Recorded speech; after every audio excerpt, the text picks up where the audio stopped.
Alors on est le dimanche des Rameaux, alors j'avais à cœur de prêcher sur un des récits des Rameaux, celui qu'on trouve dans l'évangile de Jean.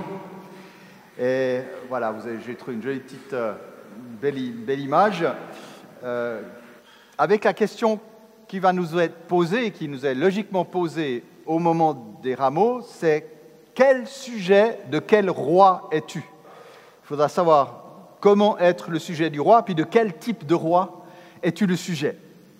Alors il faut comprendre l'évangile de Jean, est assez particulier, et il nous présente souvent des portraits de personnes qui nous amènent à réfléchir à la fois, réfléchir à notre relation avec Dieu. Je donne des exemples. Jean-Baptiste, Nicodème, la Samaritaine, Marthe et Marie sont mis en avant par Jean comme des exemples ou comme des lieux où nous pouvons nous interroger sur notre relation avec Dieu, leur cheminement de foi.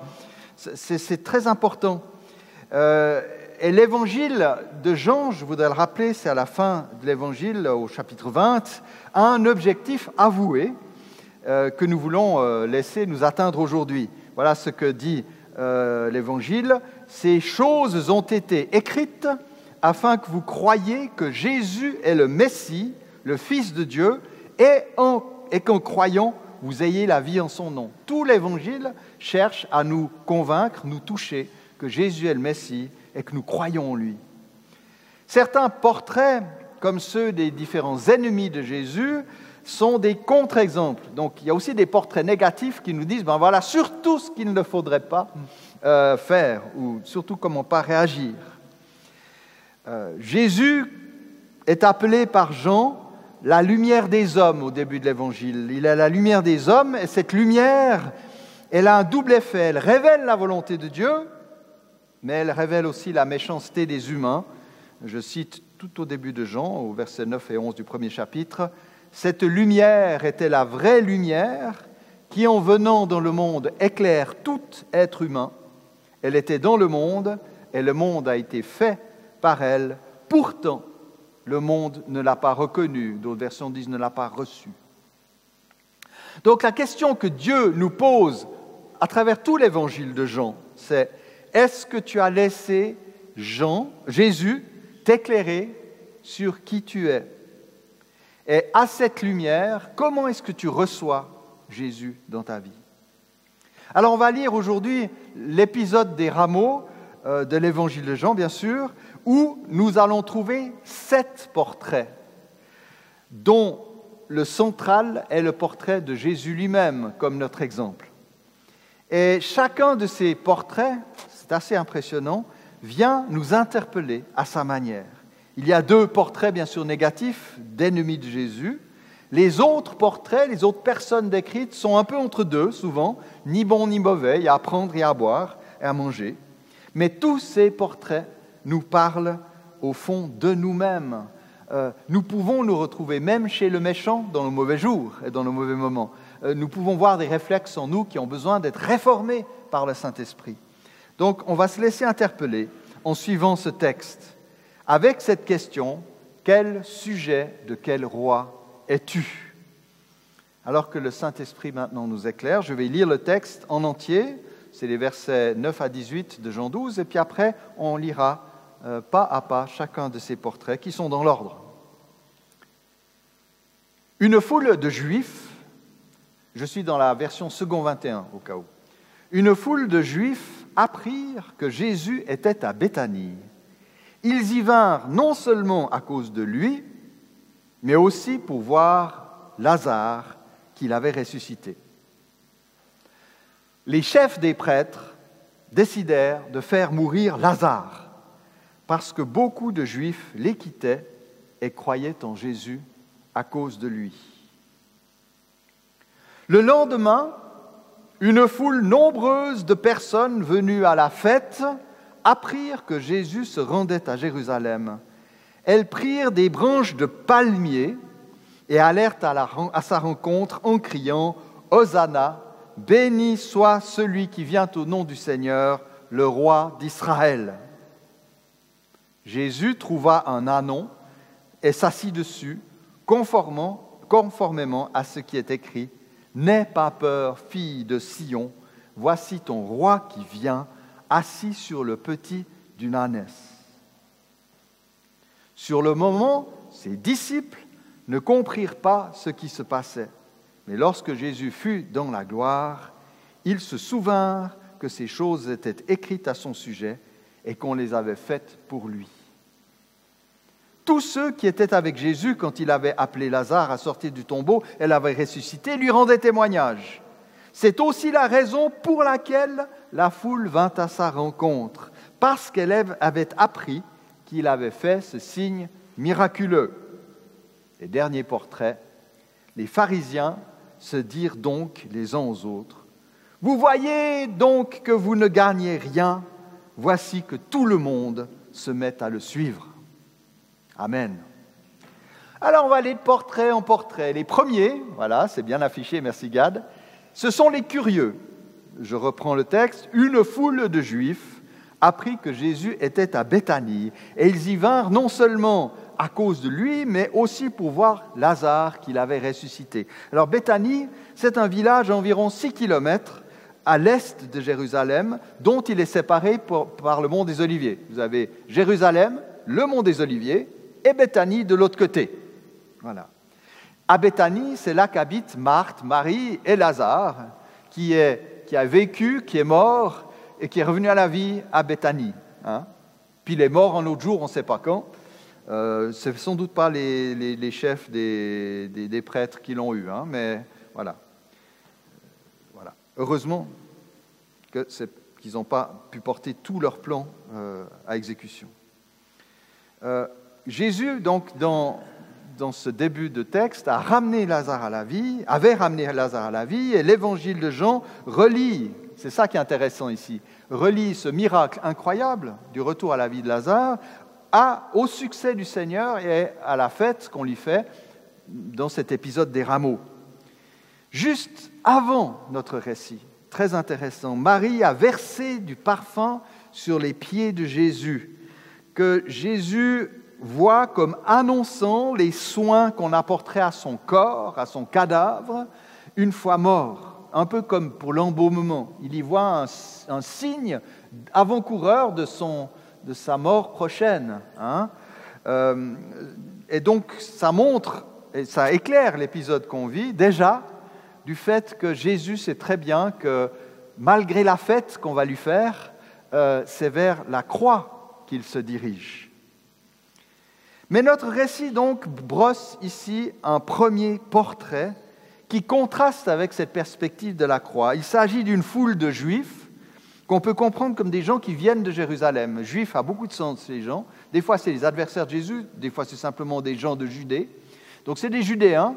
On est en Judée, là, c'est le sud du pays. Hein, le nord, la Galilée, c'est autre chose. Et la Samarie aussi. Et donc, ces gens viennent de Jérusalem et ils vont jusqu'à Béthanie, ils vont faire la petite heure et demie de balade, non seulement à cause de Jésus, mais aussi pour voir Lazare qu'il avait ressuscité d'entre les morts. On peut se poser la question, est-ce qu'il serait venu seulement pour Jésus ? Pas sûr. S'il n'y avait pas eu ce miracle, ce n'est pas sûr qu'il soit allé. Peu probable. On sent que le retour à la vie de Lazare, ce miracle, a été un peu le déclencheur. Mais en tout cas, voilà, ce qui les anime, on peut dire, de ce qu'on en sait, c'est la curiosité. C'est intéressant, en tout cas au début. Alors Jean, il faut comprendre comment il parle des miracles, parce que Jean parle d'une manière assez spéciale qui doit nous parler. Il utilise systématiquement le terme de signe.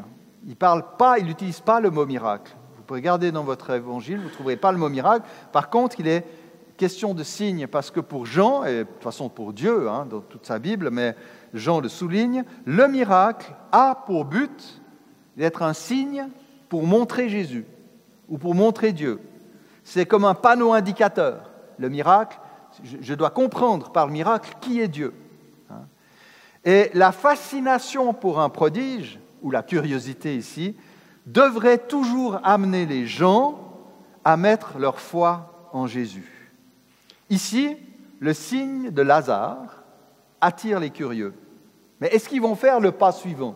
Est-ce qu'ils viennent juste pour le signe de Lazare et puis ils s'arrêtent devant le poteau qui leur dit « allez vers Jésus », puis ils sont contents avec ça, puis ils ne vont jamais vers Jésus.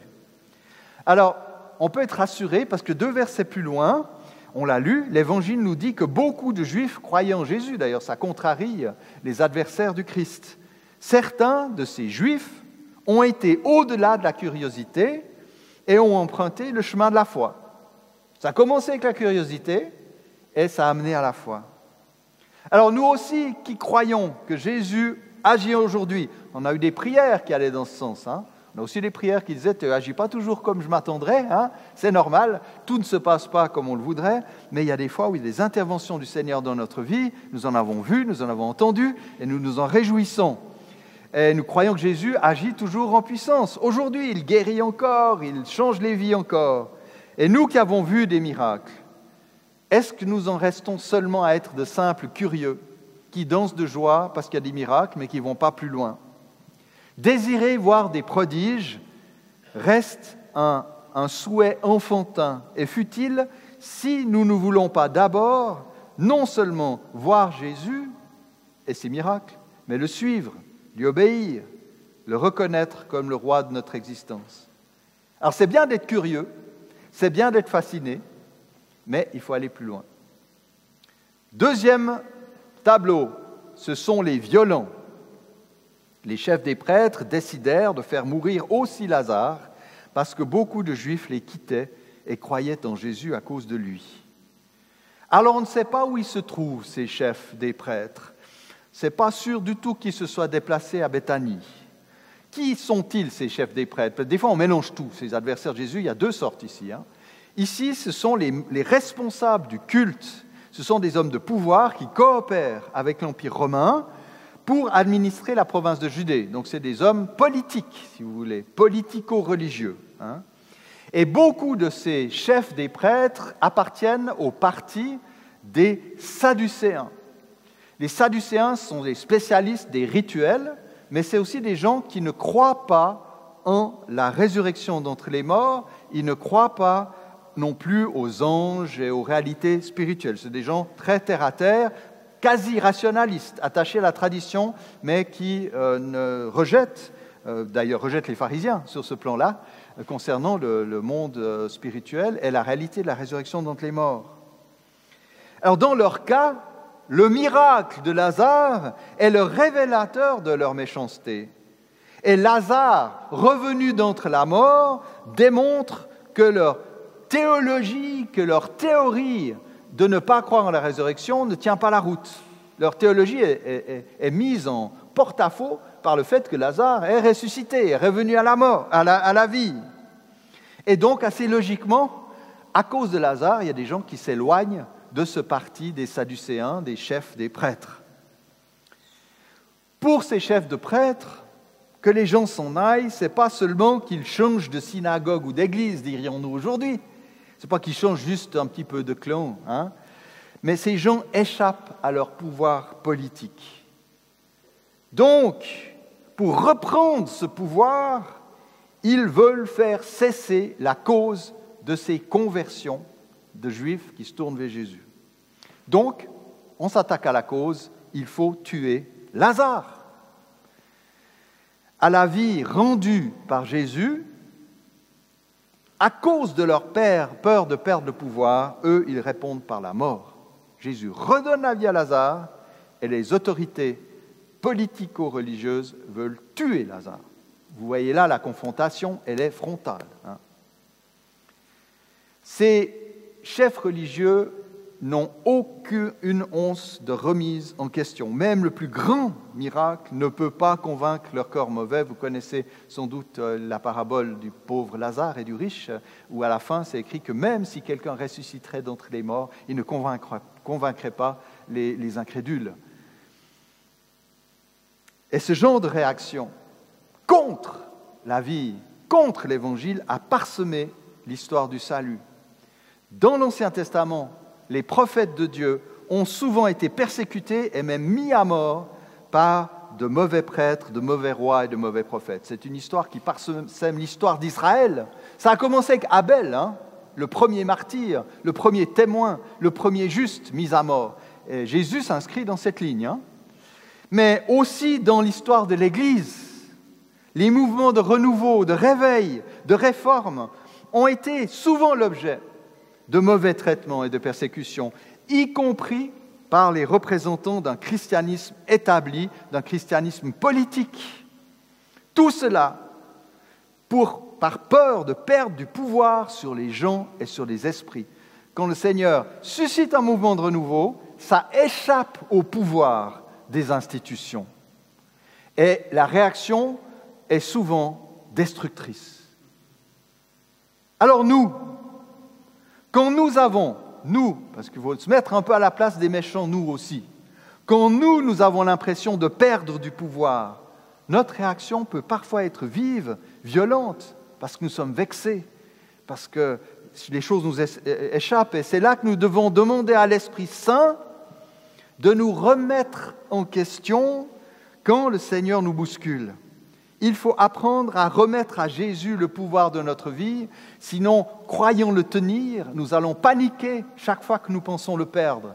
Si nous avons reconnu que nous avons perdu notre pouvoir et que le pouvoir appartient à Jésus, nous avons moins cette obsession de le garder, puisqu'il appartient déjà au Seigneur, et que nous appartenons au Seigneur, et que nous sommes à son pouvoir. Troisième portrait, les révolutionnaires. Le lendemain, une foule nombreuse de personnes venues à la fête apprirent que Jésus se rendait à Jérusalem. Elles prirent des branches de palmiers. Il n'y a que Jean qui parle des palmiers ici, c'est marrant. Les autres évangélistes n'en parlent pas. Et ils allèrent à sa rencontre en criant « Hosanna, béni soit celui qui vient au nom du Seigneur, le roi d'Israël ». Voici une nouvelle foule, ce n'est pas la même que ceux qui sont allés à Béthanie. C'est une foule de gens qui sont venus célébrer la Pâque à Jérusalem. Ils sont venus pour la fête. Cette foule est immense.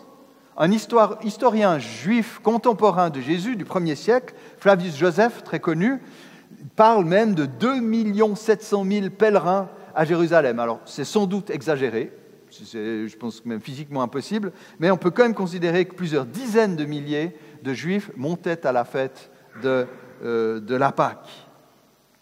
Et donc, beaucoup de gens, à cette fête, ont entendu parler de Jésus. Et ils prennent des branches de palmier qui sont le symbole de la victoire et de la royauté, et ils crient « Hosanna, Hoshana, Hoshana ». Qu'est-ce que ça veut dire? Alors, en hébreu, c'est Hoshia dans la Bible, on trouve ça dans le psaume 118, qui dit « Sauve, s'il te plaît ». Hosha, c'est de la même racine que Jésus, que Josué, qu'Ésaïe, qu'Osée. Yeshaya, Hoshea, Yehoshua. Ce verbe Yasha, il est très, très fréquent dans la Bible, pour déjà 2 prophètes, pour Josué, Jésus aussi, qui est le même prénom que Josué, pardon. Et on sent que ça fait partie, j'ai un petit oiseau, voilà. Voilà, on est dans cette célébration. Alors, on n'est pas sûr si à l'époque, les gens... Le terme n'était pas devenu une sorte de manière de dire « Hourra », on pensait plus ce que ça voulait dire, mais d'un point de vue prophétique, spirituel, il y a quand même l'idée « Sauve-nous donc ». Ils ne se rendent peut-être pas compte, mais ils sont en train de célébrer leur sauveur. Si, je pense qu'ils se rendent compte qu'ils célèbrent leur sauveur, mais il ne va pas faire comme ils pensent. Mais vous trouverez ça dans le psaume 118, où le texte dit « S'il te plaît, Seigneur, sauve donc. S'il te plaît, Seigneur, donne du succès. » Alors les gens rajoutent à ce « Hoshana » roi d'Israël, parce qu'ils attendent le Messie promis. Alors, ils ont parfaitement raison que Jésus est le Messie. Là, ils ne se trompent pas. Par contre, ils ne comprennent pas que le royaume de Jésus ne vient pas par la force. Eux, ils espèrent, c'est assez logique, un putsch qui va renverser l'occupant romain, et en passant aussi Hérode, qui n'était pas juif. Hérode était un roi iduméen, placé par les Romains, un homme de paille de l'Empire, placé par les Romains sur les Juifs. Donc, allez, hop, oust, Pilate dehors, Hérode dehors, et puis on a le roi à Jérusalem. Donc, ils attendent une révolution. Révolution. J'aime bien parce que c'est vrai qu'on a beaucoup de révolutions sud-américaines qui me font penser à ça. Mais je peux aussi dire Tovarich, voilà. Mais ils attendent une révolution violente, alors que la révolution que Jésus apporte est réelle, mais elle passe par la croix. Jésus dira quelque temps plus tard, c'est au chapitre 18 de Jean, vous pouvez les regarder, quand Pilate lui demande s'il est le roi des Juifs, Jésus dit clairement « Mon royaume n'est pas de ce monde ». C'est-à-dire mon royaume ne s'inscrit pas dans les systèmes de gouvernement humain. mon royaume n'est pas de ce monde, et voilà ce qu'il dit. Si mon royaume était de ce monde, mes serviteurs auraient combattu, l'épée à la main, pour moi, afin que je ne sois pas livré aux religieux. Mais en réalité, mon royaume n'est pas d'ici-bas. Donc il est roi, il y a un vrai royaume, mais ce n'est pas un royaume concurrent de l'Empire romain sur le même niveau, si vous voulez. Ces révolutionnaires comprennent bien qui est Jésus, mais ils sont emportés par leur quête de pouvoir politique. Alors nous aussi, c'est vraiment une exhortation qui résonne dans notre cœur, et c'est une ligne que nous devons tenir, que les évangéliques ont tenu très longtemps. Ne mettons jamais notre foi au service d'une quête de pouvoir politique ou de tout autre désir de prise de pouvoir sur les autres, humains. Parce que ce serait commettre une faute mortelle qui corromprait, qui subvertirait l'évangile du salut. Célébrons, oui, de tout notre cœur, et nous l'avons fait, nous continuerons à le faire, Jésus comme le Seigneur des Seigneurs. Célébrons-le, mais ne faisons pas de son Église un lobby politique qui se mêle des affaires humaines. La révolution de Jésus, c'est la révolution des changements de cœur par le Saint-Esprit. La révolution de Jésus, c'est la révolution d'une espérance vivante, pas d'un gouvernement politique dans le monde présent. C'est le sang versé par le Christ et non celui versé par l'épée d'un gouvernement politique ou d'un pouvoir religieux qui mène au salut. Comme le disait un cher frère, Claude Bécher, pasteur mennonite, les gens sont beaucoup plus convaincus par le sang que nous versons, par notre sang versé, que par celui que nous verserions. Quand nous subissons la persécution, nous convainquons beaucoup plus les gens que quand nous devenons ceux qui veulent forcer l'évangile par la force. Ça, c'est un horrible pléonasme, excusez-moi. Un jour, oui, Jésus reviendra établir son règne. Mais j'ai envie de le souligner, c'est lui qui le fera. On ne servira pas à grand-chose pour établir le règne de Jésus. Nous sommes des ambassadeurs, nous sommes des proclamateurs, nous sommes des prédicateurs du royaume.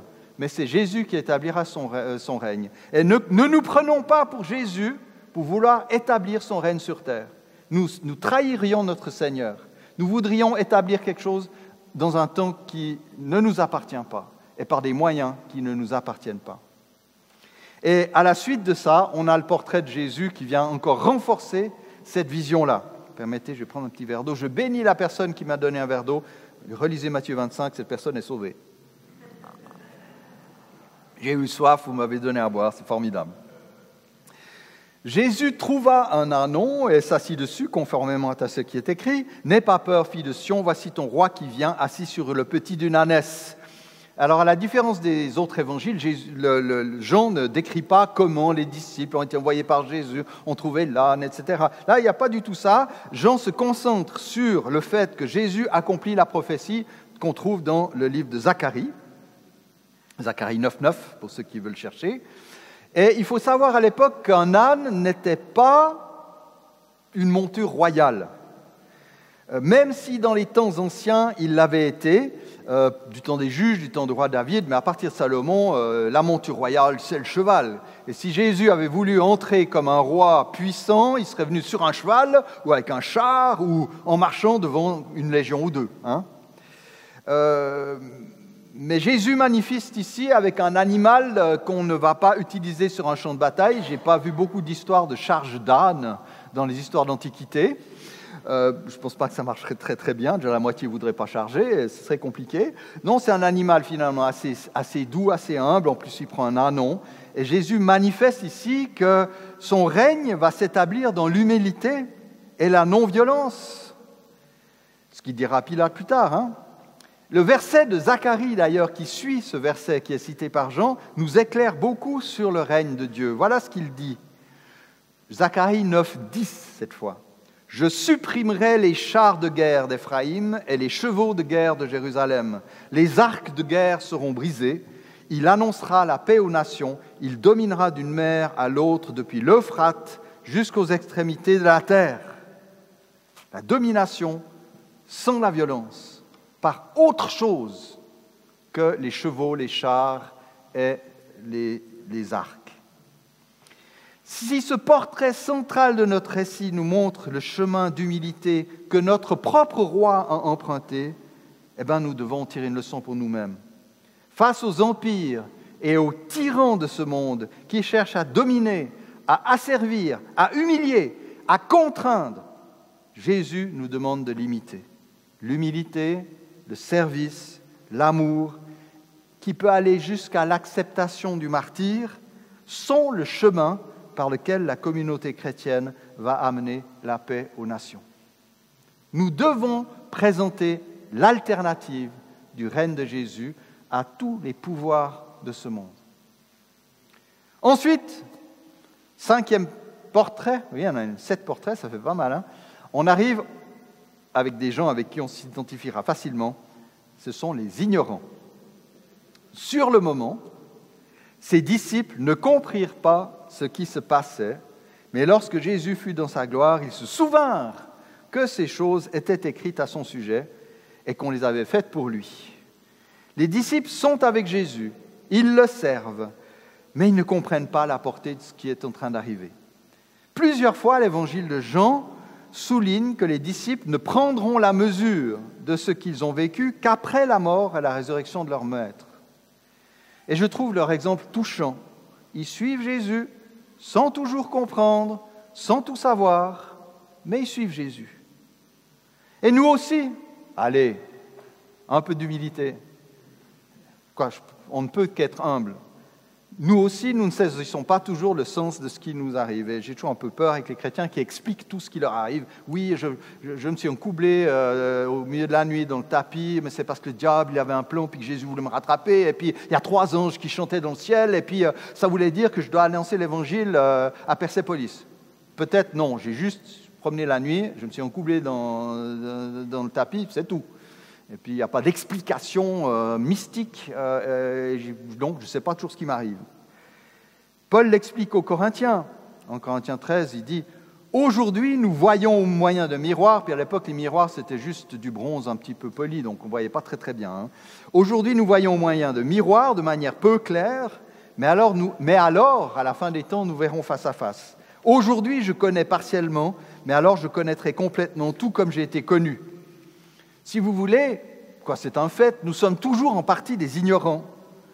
Et c'est parfois bien au-delà de certains événements, et bien après certains événements, que nous comprenons avec le recul comment les choses se sont mises en place. Des fois, on ne comprend toujours pas, et puis on ne comprendra toujours pas jusqu'au temps dernier. Alors, je ne célèbre pas ici l'ignorance en disant le plus t'es ignorant, le mieux t'es. Ce n'est pas la question. Ce n'est pas une vertu d'être ignorant. Mais je veux souligner que malgré nos limites de compréhension, Jésus nous aime, Jésus nous appelle, Jésus nous donne des dons, Jésus nous appelle à le suivre. Et ce qu'il attend de nous, ce n'est pas qu'on comprenne tout, mais c'est que nous le servions avec fidélité, que nous soyons attachés à lui, que nous écoutions sa parole, que nous fassions ce qu'il nous demande. Tout simplement, je ne comprends pas tout. La fin de l'Ecclésiaste dit quelque chose du genre « Obéis à Dieu » et suit ses commandements, c'est là tout l'homme. À la fin de l'Ecclésiaste, il a compris que le monde est absurde en lui-même, il ne comprend pas la moitié de ce qui arrive, tout est futile. Et puis à la fin, c'est, écoute, ton radar il est foutu, tu es dans le brouillard, mais bon, le Seigneur te dit, obéis à ses commandements, c'est là tout homme. Tu fais ça. Et puis le Seigneur s'arrange avec le sens des choses à ta place. 6e tableau, les témoins fidèles. Tous ceux qui étaient avec Jésus quand il avait appelé Lazare à sortir du tombeau et l'avait ressuscité, lui rendaient témoignage. C'est aussi la raison pour laquelle la foule vint à sa rencontre, parce qu'elle avait appris qu'il avait fait ce signe miraculeux. Pardonnez-moi. Ici, il s'agit des témoins fidèles. C'est un autre groupe. Ce n'est pas ceux qui sont allés de Jérusalem après le miracle. Ce n'est pas ceux qui sont venus à Jérusalem à cause de la fête. C'est ceux qui étaient avec Jésus un peu avant, quand il a ressuscité Lazare. Contrairement aux curieux du début du récit, Jésus est au centre de leur pensée. Lazare n'est pas au centre, et ces gens étaient avec Jésus. Et c'est à lui qu'elles rendent témoignage. Et ce témoignage qu'elles ont rendu à Jésus a efficacement convaincu la foule qui est allée à la rencontre du Christ. Des gens qui ont vu Jésus agir, qui étaient avec lui et qui ont témoigné de lui et qui ont amené d'autres gens vers le Christ. Et dans l'évangile de Jean, je pense que ça vous a remarqué si vous l'avez lu un peu, le rôle de témoin est essentiel. Ça parcourt l'évangile. Dans son évangile, il évoque Jean-Baptiste venu comme témoin pour rendre témoignage à la lumière. La Samaritaine, qui est le parcours de conversion le plus complet de l'évangile de Jean, la Samaritaine a rendu témoignage à Jésus auprès des autres villageois de Sichem. Dieu le Père lui-même rend témoignage au sujet de Jésus. Les Écritures dont Jésus affirme, ce sont elles qui rendent témoignage de moi. Et puis l'Esprit de vérité qui viendra du Père et qui rendra témoignage de Jésus. Jean lui-même, l'auteur de l'Évangile, dit « Celui qui a vu ces choses », il parle de lui, celui qui avait vu ces choses en rend témoignage et son témoignage est vrai. Il sait qu'il dit la vérité afin que vous croyiez aussi. Vous voyez, le témoignage. Et ici aussi, ceux qui avaient vu Lazare ressuscité, entendu Jésus, lui rendaient témoignage à Jésus. Être témoin de Jésus, ce n'est pas nous mettre nous-mêmes en avant, mais c'est montrer le Seigneur, c'est rendre témoignage à Jésus. C'est refuser de nous promouvoir nous-mêmes, c'est nous effacer pour que les gens voient Jésus. Alors souvent, les gens ils disent, voilà, je vais vous donner mon témoignage. Alors c'est bien de dire ce que vous avez vécu, mais il faut toujours que ce que vous avez vécu s'accroche à la locomotive qui est, mais j'ai vécu ça et ça confirme qui est Jésus pour vous. Ce que j'ai vécu, ça doit vous amener à aller vers Jésus.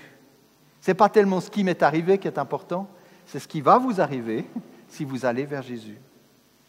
Apprenons, nous aussi, à suivre cet exemple et à faire partie de la foule des témoins de Jésus. Soyons de celles et de ceux qui donnent des raisons aux gens d'aller à la rencontre de leur Sauveur. Témoignons de Jésus plutôt que de nous-mêmes pour que les gens voient et entendent Jésus d'abord et surtout. Puis le dernier tableau, négatif, c'est le tableau des impuissants. Les pharisiens se dirent donc les uns aux autres, « Vous voyez que vous ne gagnez rien, voici que tout le monde se met à le suivre. » Alors les pharisiens, il faut faire attention quand on en parle. Ce n'est pas tous des adversaires de Jésus. Dans l'évangile de Jean, Nicodème, par exemple, est un pharisien lui-même, profondément touché et attaché au Christ jusqu'à même s'occuper de son corps après sa mort. Plus tard, plusieurs pharisiens vont rejoindre la communauté chrétienne. Vous trouvez ça dans les Actes. Et parmi ces pharisiens, il y a Paul, qui est une figure prominente, pharisienne, à l'origine. Mais ici, ceux dont il est question, ce sont des pharisiens. Alors, il faut passer par-dessus le « les pharisiens » parce que c'est une formulation simplifiante que tout le monde comprend si on lit sa Bible correctement. Ce n'est pas une contradiction chez Jean, c'est clairement comme ça. Mais ceux-là, ils sont dans l'opposition. Ils ont un pouvoir sur les gens, mais contrairement au chef des prêtres, c'est un pouvoir religieux. Ils tiennent les âmes captives de leur interprétation prétendument rigoriste de la Torah. Ils cultivent l'illusion qu'on peut être accepté par Dieu en obéissant parfaitement aux commandements et à toute une série de règles supplémentaires d'une tradition très compliquée. Et eux, ils sont en opposition théologique, spirituelle face à Jésus, beaucoup plus que politique, et ils feront partie de ceux qui enverront des soldats, des gardiens, arrêter Jésus. Après, ils disparaissent de l'évangile de Jean. Mais ici, ils sont d'une position d'impuissance. Ils ne peuvent que la reconnaître, que déplorer. Tout leur système, toute leur théologie, toutes leurs contestations de Jésus sont mises en échec. Vous voyez que vous n'y gagnez rien. Voilà, tout le monde se met à suivre Jésus. Toute notre rhétorique, toute notre emprise spirituelle, elle est mise en défaut par cet homme qui renverse tout notre système. Mais le problème, c'est que ce constat d'impuissance devrait peut-être les amener à changer de braquet, à se poser la question, mais peut-être que c'est nous qui nous trompons. Peut-être qu'on est à côté de nos pompes, peut-être que dit Jésus, ça fait sens. Certains d'entre eux le comprendront, mais eux, ils ne bougent pas. Lors d'un épisode, au chapitre 8, où Jésus a résisté aux vives critiques de certains pharisiens, plusieurs juifs, et sans doute certains des pharisiens, ont cru en lui. Et à ces juifs qui ont cru, voilà ce qu'il dit. « Si vous demeurez dans ma parole, vous êtes vraiment mes disciples, vous connaîtrez la vérité, et la vérité vous rendra libre. » Ici, comme le reste de l'histoire nous le montre, le règne de Jésus avance, non par l'asservissement spirituel, mais par la libération des cœurs, par le pouvoir de la vérité, qui est le pouvoir de Jésus, puisqu'il est la vérité. Alors, mettons-nous à la place de ces pharisiens contrariés. Quand Dieu te révèle ton impuissance, comment est-ce que tu réponds? Nous avons raison de pleurer sur nos légalismes et sur nos pauvres tentatives de nous rendre justes devant Dieu par nos actions. C'est bien de pleurer et d'enterrer ça proprement, parce que ça fait partie de nous, on a tout ça en nous, cette idée que voilà, il faut quand même que Dieu m'agrée par ce que je fais, et on est vraiment sur une très très mauvaise pente si on fait ça. Mais au contraire de ces pharisiens, une fois que nous avons pleuré sur notre incapacité à vraiment plaire à Dieu par nous-mêmes, eh bien nous devons changer d'attitude et de perspective. Venir à Jésus pour qu'il nous pardonne, pour qu'il nous libère et pour qu'il règne en nous par son Saint-Esprit. Amen. Donc en conclusion, on a un dernier slide, voilà, avec les 7 tableaux. Je vous les laisse à votre réflexion. Voilà, comment est-ce que je me situe? Chacun d'entre eux vient me parler différemment. Est-ce que je suis juste un curieux ou est-ce que je vais plus loin vers Jésus?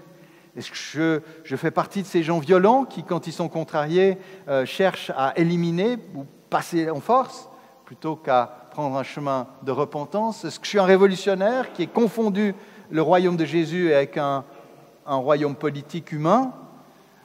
Ou est-ce que je suis le sujet du roi humble qui vient sur un ânon? Aujourd'hui, je dirais Jésus serait venu à Jérusalem dans une Clio, vous voyez, ou sur un vélo. Non, je plaisante. C'est pas honteux, une Clio, hein. Moi, j'ai une Mitsubishi de petite taille, c'est non plus pas extraordinaire, mais voilà, c'est pas une Rolls, quoi. Confessons que nous sommes des ignorants et apprenons à obéir tout en étant ignorants, c'est formidable. Et soyons des témoins fidèles qui tournent les regards vers Jésus. Et puis, oui, nous sommes des impuissants, comme les pharisiens, mais que cette impuissance nous amène à nous livrer au règne de Jésus. Seigneur, tu es notre roi, nous te confessons comme tel. Nous croyons que tu règnes, mais tu règnes autrement que dans les rêves de certains révolutionnaires. Et entraîne-nous, Seigneur, à ta suite, pour que nous te servions avec amour, que nous soyons tes témoins. Garde-nous, Seigneur, des mauvaises réactions de ces adversaires de Jésus auxquels nous ressemblons si souvent. Seigneur, pardonne-nous, guéris-nous, envoie-nous. Amen.